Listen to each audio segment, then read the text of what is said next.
लोकसभा चुनाव जीतने के बाद अखिलेश यादव में दिखा एक नया जोश। अब एक के बाद एक तरीके से जनता को लुभा रहे अखिलेश।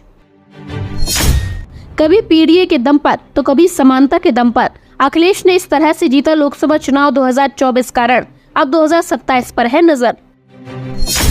अखिलेश यादव के इस ट्वीट के बाद सियासी गलियारों में होने लगी हलचल। इस तस्वीर को शेयर कर अखिलेश ने लिखा ये ट्वीट।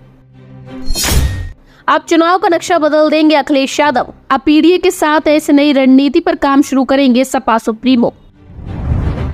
उत्तर प्रदेश में 37 लोकसभा सीटों पर जीत हासिल करने के बाद समाजवादी पार्टी प्रदेश की सबसे बड़ी पार्टी बनकर उभर आई है। 2019 के चुनाव में यूपी की नक्शा पूरी तरह भगवा नजर आता था। अब उस पर सपा का लाल रंग जम गया है। सपा ने सिर्फ ज्यादा सीटें नहीं जीती बल्कि उसके वोट प्रतिशत में भी बढ़ोतरी हुई है, जिसको लेकर अखिलेश यादव ने एक पोस्ट लिखा। इस पोस्ट के जरिए उन्होंने दोनों चुनाव में यूपी के बदलने नक्शे का जिक्र किया है।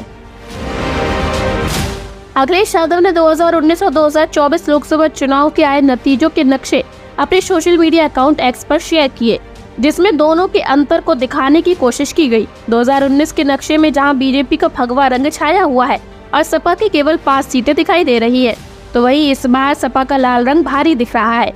पूर्वी यूपी से लेकर पश्चिम यूपी तक लाल रंग छाया हुआ है। अखिलेश यादव ने इसके साथ लिखा, कुछ चुनाव नक्शा बदल देते हैं। इस नक्शे के साथ ही पिछले और इस बार सपा को मिली सीटों में भी अंतर दिखाया गया है। जहां 2019 में 62 बीजेपी, तो वहीं इस बार बीजेपी सिर्फ 33 सीटों पर सिमट गई। तो वहीं 5 सीटें जीतने वाली सपा इस बार 37 सीटें जीत गई। 10 सीटों वाली बसपा 0 और 1 सीट जीतने वाली कांग्रेस को इस बार 6 सीटों पर जीत हासिल हुई है। 2019 में समाजवादी पार्टी ने बहुजन समाज पार्टी के साथ गठबंधन में चुनाव लड़ा था, लेकिन इसमें पार्टी को कोई खास सफलता नहीं मिली थी। सपा 5 सीटों पर ही चुनाव जीत पाई थी। वहीं इस बार सपा ने कांग्रेस के साथ मिलकर पीडीए फॉर्मूले के दम पर चुनाव लड़ा और शानदार जीत भी दर्ज की। समाजवादी पार्टी अब पीडीए की राजनीति को और धार देने की तैयारी कर रही है।